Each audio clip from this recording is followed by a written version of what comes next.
Good evening. This is All India Radio. I am Nishit Kumar and with me is Aditi Lumba with the evening news.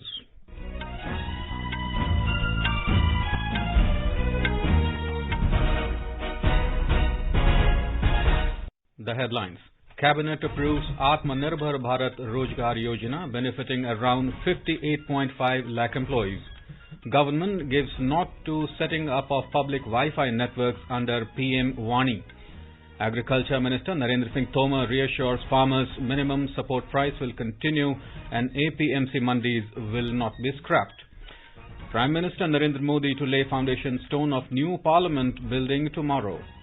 All arrangements in place for the fifth phase of District Development Council elections in Jammu and Kashmir tomorrow. Voting also for second and final phase of Bodoland Territorial Council polls in Assam. And country's COVID-19 recovery rate improves to 94.66%.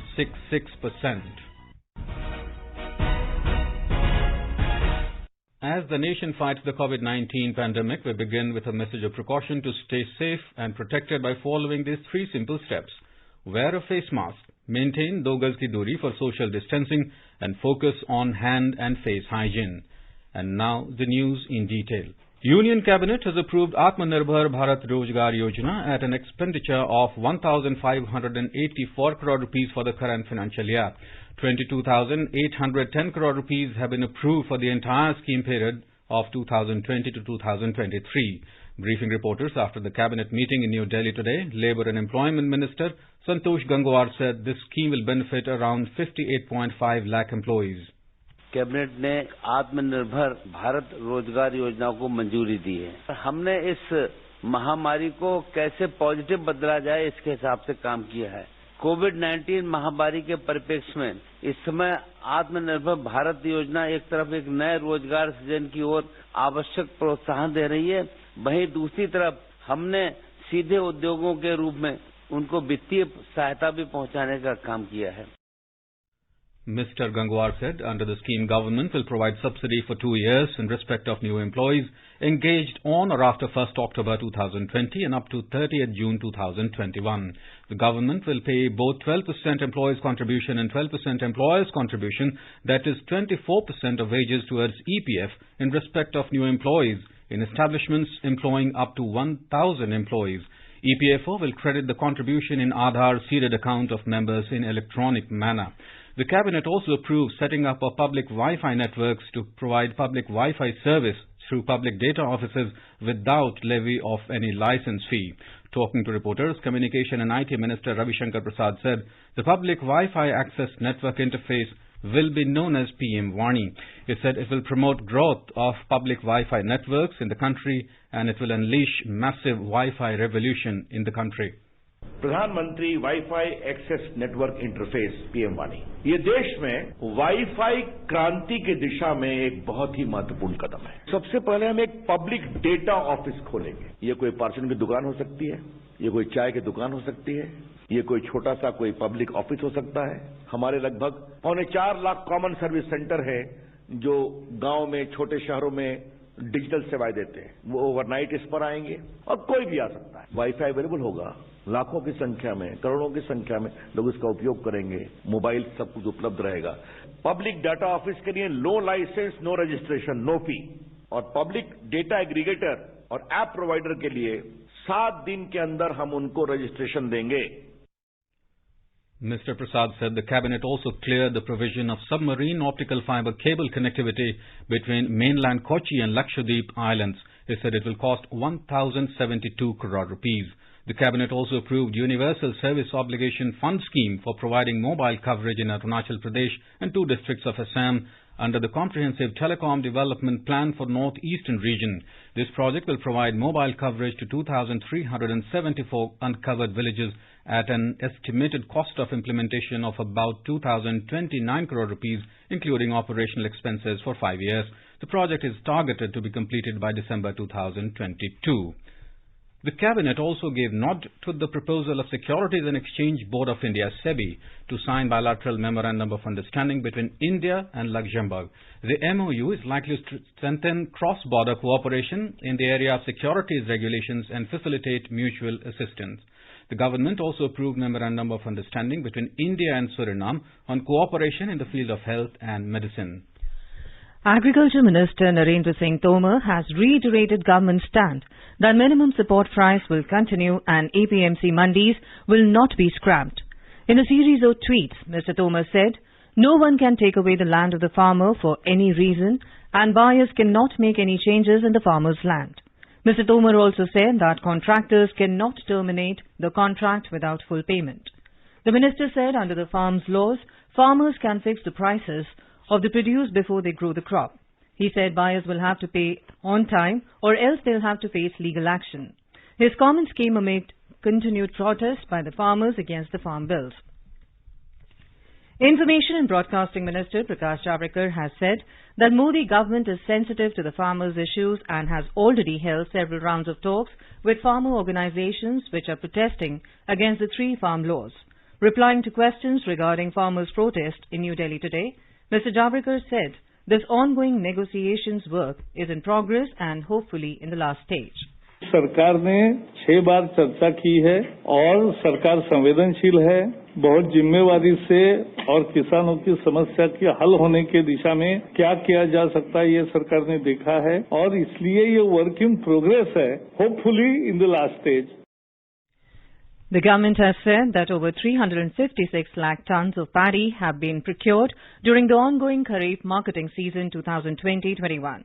The Agriculture Ministry said government continues to procure Kharif crops at its minimum support price from farmers as per its existing MSP schemes.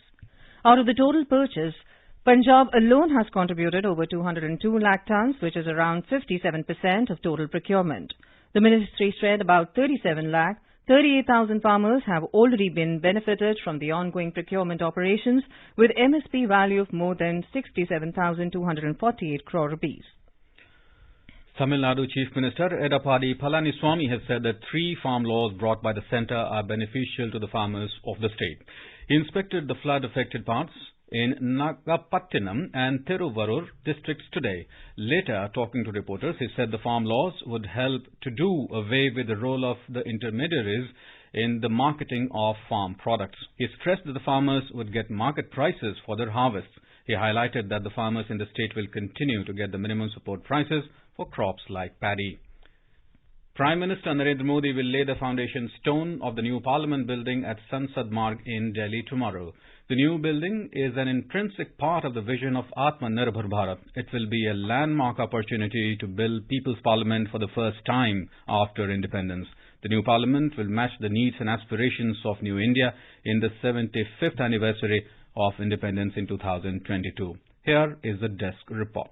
The new Parliament building, which will be triangular in shape, will be built adjacent to the present Parliament. It will be modern, state-of-the-art and energy efficient with highly non-obtrusive security facilities in which Lok Sabha will be 3 times of the existing size and Rajya Sabha will be substantially bigger. The interiors of the new building will showcase a rich blend of Indian culture and diversity of its regional arts, crafts, textiles and architecture. It will have high-quality acoustics and audio-visual facilities, improved and comfortable seating arrangements, effective and inclusive emergency evacuation provisions. With Sauvagyakar's report, Swati Rakheja for AIR News, Delhi. Education Ramesh Pokhriyal Nishank today virtually held a meeting with Minister of Education of the United Arab Emirates, Hussein bin Ibrahim Al Hammadi. Speaking on the occasion, Mr. Pokhriyal said that India and UAE share a very strong and deep bilateral relationship and both sides have been working together to strengthen educational cooperation and collaboration. UAE Education Minister appreciated the National Education Policy 2020. He said that the policy is a visionary document as it lays emphasis on holistic development of the students. The Finance Ministry has released the 6th installment of 6,000 crore rupees to the states to meet the GST compensation shortfall. Out of this, an amount of 5,516 crore rupees has been released to 23 states and an amount of 483.40 crore rupees has been released to the 3 union territories, Delhi, Puducherry and Jammu and Kashmir, who are members of the GST Council. The remaining 5 states, Arunachal Pradesh, Manipur, Mizoram, Nagaland and Sikkim, do not have a gap in revenue on account of GST implementation. You're listening to the evening news on All India Radio. A reminder of the headlines before we move on. Cabinet approves Atmanirbhar Bharat Rozgar Yojana benefiting around 58.5 lakh employees. Government gives nod to setting up of public Wi-Fi network under PM Vani. Agriculture Minister Narendra Singh Tomar reassures farmers minimum support price will continue and APMC mandis will not be scrapped. Prime Minister Narendra Modi to lay foundation stone of new Parliament building tomorrow. All arrangements in place for fifth phase of District Development Council elections in Jammu and Kashmir tomorrow. Voting also for second and final phase of Bodoland Territorial Council polls in Assam. And in country's COVID-19 recovery rate improves to 94.66%. For quick news updates round the clock, follow us on our Twitter handle at AIR News Alerts.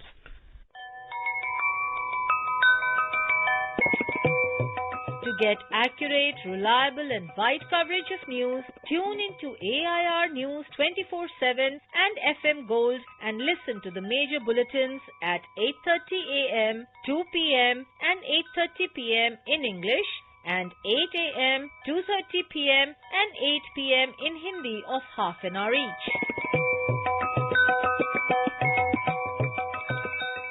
चलो मिलकर एक शुरुआत करें, चलो एक फैसला आज करें, मास्क नहीं तो टोकेंगे, कोरोना को रोकेंगे, चलो एक इरादा करते हैं, चलो कुछ वादा करते हैं, मास्क नहीं तो टोकेंगे, कोरोना को रोकेंगे.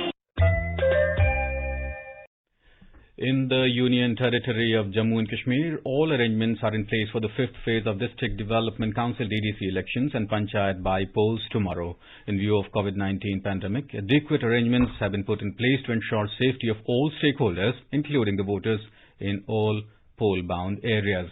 The voting for this phase will take place between 7 a.m. and 2 p.m. Our Jammu correspondent reports that out of 280 DDC constituencies across the Union Territory, the voting in the fifth phase will be conducted in 37 DDC seats, including 17 from Kashmir and 20 from Jammu Division. In Kashmir Division, 155 candidates are in fray, including 30 females, whereas in Jammu Division, 144 candidates are in fray, including 40 females. Besides, voting will also be held in 58 vacant Sarpanch and 218 vacant Panch seats tomorrow. In Assam, the stage is set for the second and final phase of Bodoland Territorial Council BTC polls tomorrow. Polling will be held on 19 seats at Kokrajhar and Chirang districts. The voting will begin at 7:30 a.m. Our Guwahati correspondent reports that a total of 111 candidates are in the fray in this phase. Adequate security arrangements have been made to ensure peaceful polling at Chirang and Kokrajhar districts tomorrow. A strict vigil is being maintained at Assam-Bhutan border to ensure that no antisocial elements would hamper the voting process. Following the COVID-19 guidelines, all the polling stations have been sanitized and masks and hand sanitizer will also be kept in each polling station. The first phase of polls witnessed over 77% of voting. Bodoland People's Front, BJP, Congress, UPPL, AIUDF and candidates are in the fray. Counting of votes will take place on Saturday. Manas Pudilson, AIR, Guwahati. Amid the COVID pandemic, Kerala is fully geared up for the second phase of the three-tier local body elections tomorrow. The second phase will be held in 5 districts: Kottayam, Thrissur, Ernakulam, Palakkad and Wayanad. This will be followed by the final phase on 14th of this month.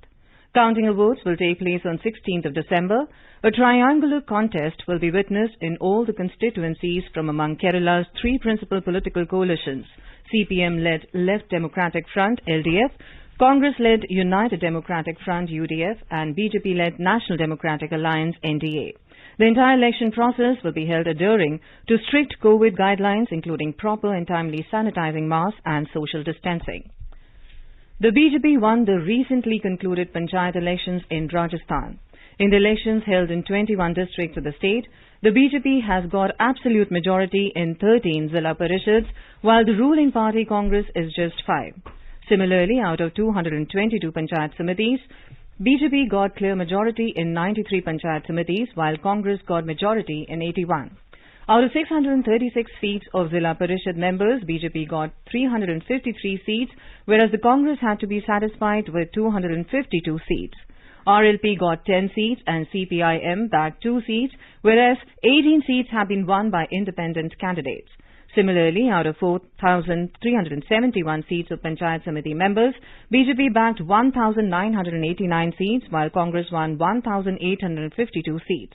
Apart from these, 439 seats have been won by independent, while RLP got 60 seats, CPIM 26 and BSP 5 seats. More from our Jaipur correspondent. It is the first victory of the opposition against ruling party in Panchayat elections in the last 4 decades. The ruling Congress lost the political battle in the home district of 5 ministers, including party's state president Govind Singh Dotasra. Congress also defeated in Chowk area, which is home district of former Deputy Chief Minister Sachin Pilot. State BJP President Satish Punia said that the people have voted against the state government. At the same time, voters have once again realized on the welfare politics of the central government. He said that it has been proved by these results that the rural people are supporting the agriculture laws made by the central government. No reaction has been received from any senior leader of Congress yet. Jitendra Dwivedi, AIR News, Jaipur. Senior BJP leader and Union Minister Prakash Javadekar has said BJP's resounding victory in recent elections in Rajasthan, Telangana and Arunachal Pradesh shows the mood of the nation. Briefing reporters in New Delhi today, Mr. Javadekar said, in Rajasthan, BJP decisively defeated the Congress, while in Telangana, it not only won Dubakka, but also 49 seats in Greater Hyderabad Municipal Corporation. In Arunachal too, results shows faith of the people in the BJP. He said results in favour of the party is despite corona, the resultant economic situation, migrant labourers' problem and opposition parties to instigate farmers. The minister added that this is also a verdict of India in favour of the farm reform bills. The national COVID-19 recovery rate has improved to 94.66%, with 36,635 discharges in the country in the last 24 hours. Total recovered cases stand at 93,15,581. With 32,080 new COVID-19 infections, India's total cases has gone up to 97,35,850. The Health Minister said 402 people lost their lives due to the pandemic in the last 24 hours. With this, the death toll has reached 1,41,360. A team of heads of foreign missions and envoys have been briefed about COVID-19 research and manufacturing at the Bharat Biotech International Limited in Hyderabad and also at the Biological E-Laboratory.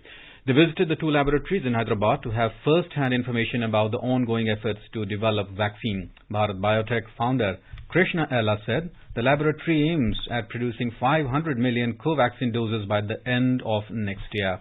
He said personalized Covaxin is being developed, the first type for children and pregnant mothers.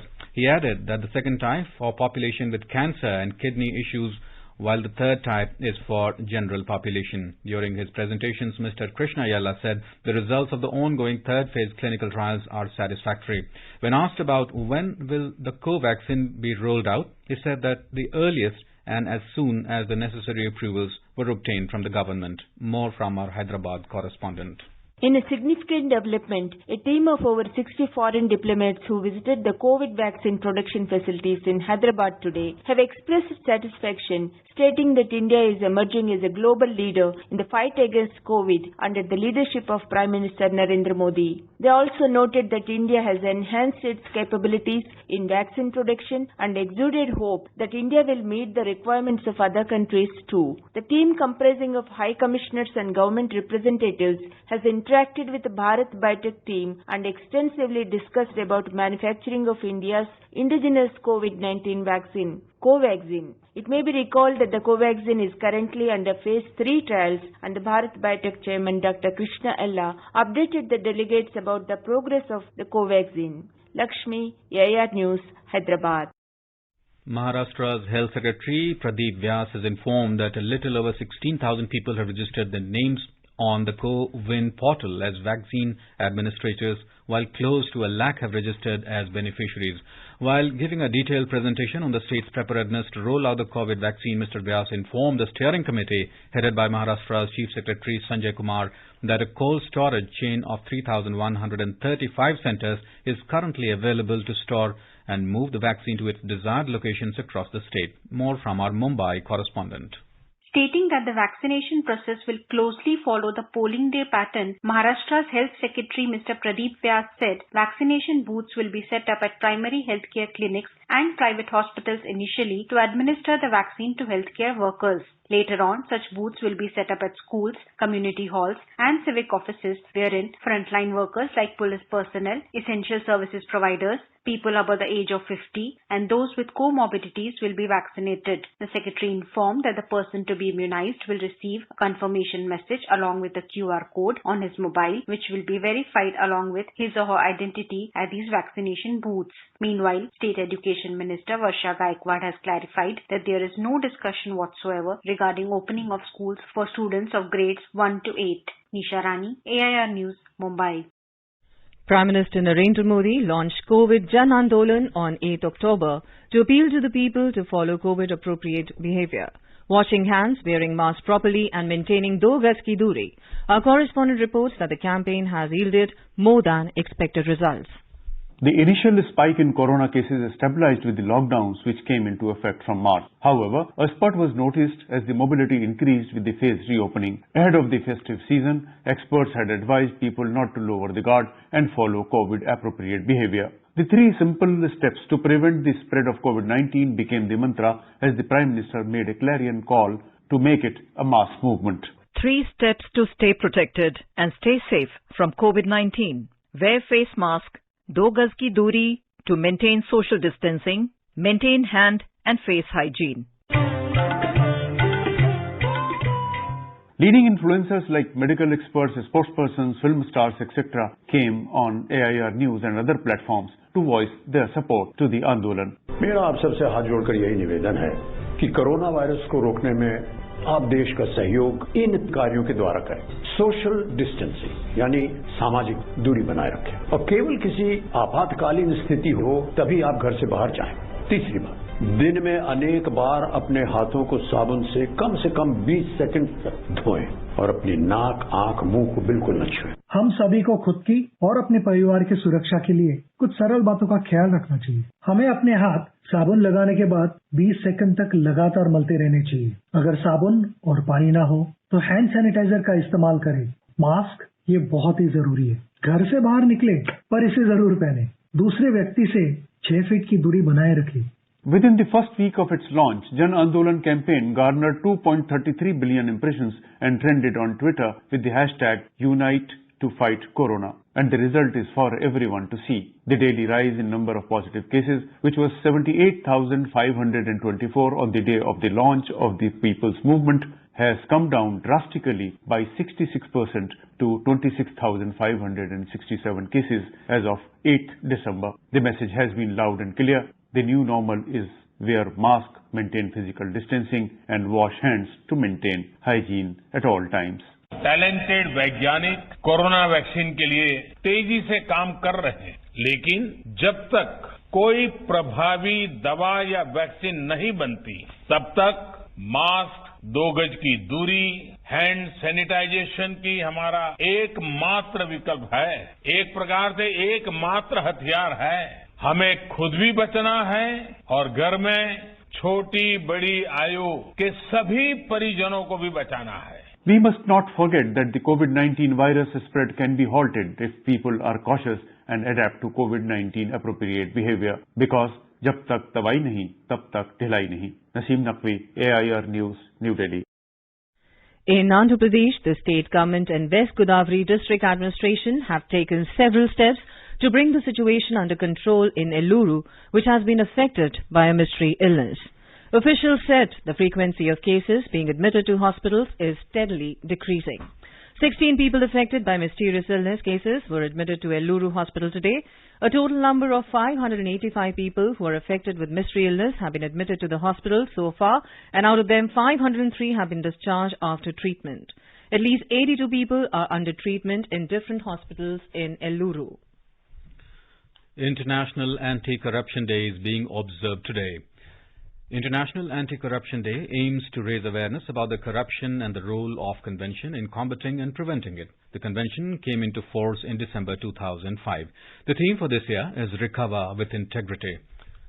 The Central Bureau of Investigation (CBI) today organized an investiture ceremony in New Delhi on the occasion. Addressing the gathering, National Security Advisor Ajit Doval emphasized the importance of rooting out corruption as a strategic priority. He highlighted the important role of anti-corruption agencies in doing a larger service to the nation by combating corruption. He mentioned how this economically globalized world has given rise to new frontiers in crime, especially economic crimes, and the need to tackle them with increased international cooperation. Key domestic indices today continued their rally of setting fresh records. Amid positive global cues, the BSE Sensex hit 46,000 mark for the first time, while the NSE Nifty crossed 13,500 level. A report from the Business World. Sensex skyrocketed 495 points or 1.09% to settle at 46,104. NSE Nifty 50 index also zoomed 136 points or 1.02% to settle at 13,529. In the forex market, the rupee depreciated 3 paise and settled at 73 rupees and 56 paise against the US dollar. And in intraday trade, Brent crude prices were trading around $49.10 per barrel. This is Lalema Aneja Dang for AIR News. Odisha Tourism Day launched its flagship eco-retreat program at 5 locations in the state. The event, inaugurated by Chief Minister Naveen Patnaik through virtual mode, aims at boosting tourism in the state. The 5 locations, namely Konark, Satakosia, Bhitarkanika, Daringibadi and Hirakud under the scheme is open to the tourists till February next year. Under the program, accommodation facilities and services will be provided to tourists in luxury cottages in the identified locations. Now, let us take a look at the weather forecast for tomorrow. The national capital will have fog in the morning and later clear sky with temperatures varying between 10 and 26 degrees Celsius. In Mumbai, the temperature will vary between 22 and 35 degrees Celsius. Chennai is likely to have clear sky and temperature will hover between 23 and 31 degrees Celsius. Kolkata is likely to have fog in the morning and mainly clear sky later, and temperature will vary between 18 and 26 degrees Celsius. On to the north, Jammu will have mainly clear sky and temperature will hover between 10 degrees Celsius and 24 degrees. Srinagar is likely to witness rain and snow. Temperature will hover between 1 degree Celsius and 8 degrees. In Leh, there will be partly cloudy sky and temperature will vary between -7 degrees Celsius and 5 degrees. Gilgit will have mainly clear sky with temperature varying between -2 degrees Celsius to 14 degrees.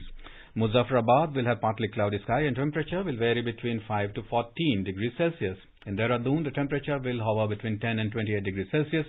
Sky will be mainly clear. Chandigarh will have partly cloudy sky. Temperature in the city will hover between 11 and 26 degrees Celsius. In Hyderabad, temperature will vary between 14 degrees Celsius and 30 degrees. City will have partly cloudy sky with haze. Ahmedabad will have clear sky and temperature will vary between 17 and 34 degrees. Patna will experience fog in the morning and clear sky later. The temperature will hover between 13 degrees Celsius and 22 degrees. And now, before we end the bulletin, the headlines once again. Cabinet approves Atmanirbhar Bharat Rozgar Yojana benefiting around 58.5 lakh employees. Government gives nod to setting up a public Wi-Fi networks under PM Wani. Agriculture Minister Narendra Singh Tomar reassures farmers minimum support price will continue and APMC mandis will not be scrapped. Prime Minister Narendra Modi to lay foundation stone of new Parliament building tomorrow. All arrangements in place for the 5th phase of District Development Council elections in Jammu and Kashmir tomorrow. Voting also for the 2nd and final phase of Bodoland Territorial Council polls in Assam. And country's COVID-19 recovery rate improves to 94.66%. And with that, we end the evening news. Good night.